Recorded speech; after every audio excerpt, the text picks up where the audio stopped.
Hello, viewers. So, today I'm going to talk about religion, which is always a great topic to talk about since we all agree on religious views, obviously. And I will talk about it if the lighting ever fixes its damn self. Okay, so I am a Christian. I come from a Christian household. It's, I don't want to say strictly Christian, but my parents are Jamaican, so it's like a big influence on their everyday life. When I was young, I didn't really question it, mostly because there wasn't anything really wrong that I saw with it, you know? Like, I just went to church, even though I kind of didn't want to. All we listened to was gospel.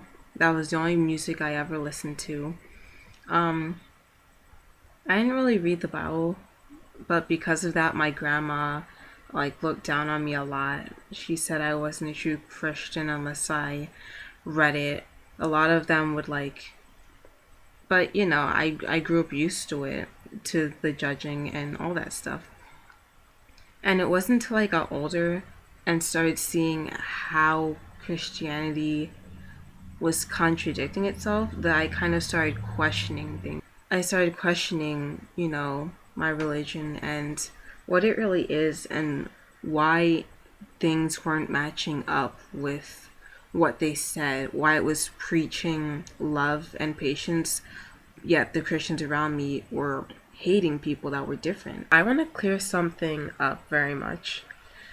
A lot of Christians nowadays, it's like, damn it, it's like you're engulfed in this mindset that the right thing to do is to follow this book that a man interprets for you and you follow because it's kind of like some weird government. Like, you've chosen this man who seems like he's, gotten shit together.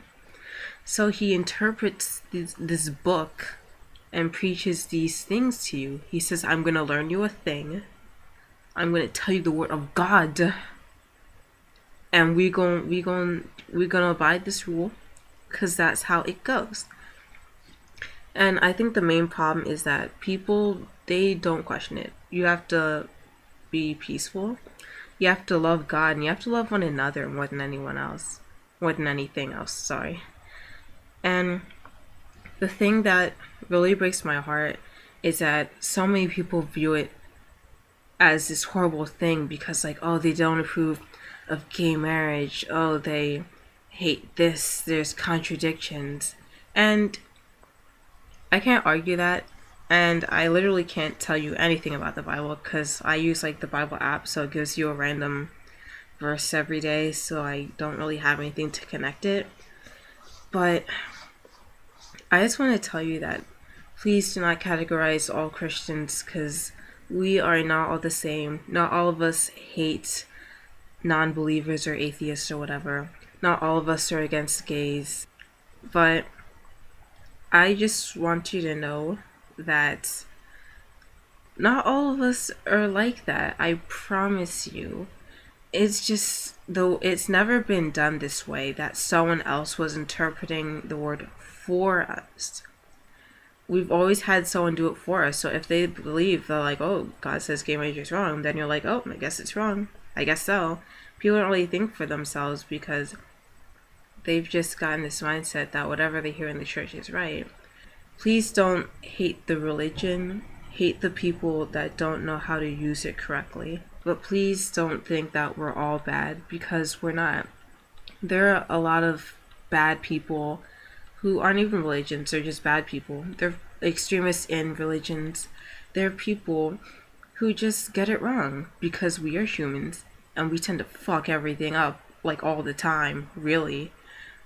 But I really do apologize on behalf of any Christian that doesn't act like a real Christian, that doesn't accept, that doesn't love, that doesn't understand, and who doesn't act the way they preach that they should, that judges other people for not being as Christian as them. Which I always found stupid, like doing the checklist of things that you think are good, that doesn't make you any more of a Christian than anyone else. It means you're doing more rules, I guess, than other Christians, but it doesn't make you better than anyone else. They're not like Christian points that you add up, and if you get a certain one, you level up, and if you get a certain amount of points, and you go to heaven. It's not like that. But people kind of treat it that way. It's kind of ridiculous. I think that if people weren't so afraid of thinking for themselves and didn't think that if they don't follow this checklist that they're not going to level up, I think they're scared to question that because they're scared to not believe anymore, and they're scared that not doing exactly what they're told isn't going to get them to heaven. We have a long way to go, especially since for years, since Christianity is gone, no one has ever really stood up within the religion and said this is wrong, that this is different, that maybe we should think this way instead of this way. People don't like change. They find security in what's written in a book because that's secure. They can look at that. They don't have to figure something else out. They don't have to decipher it. They don't have to choose. They don't have to try to figure it out on their own. They have a book.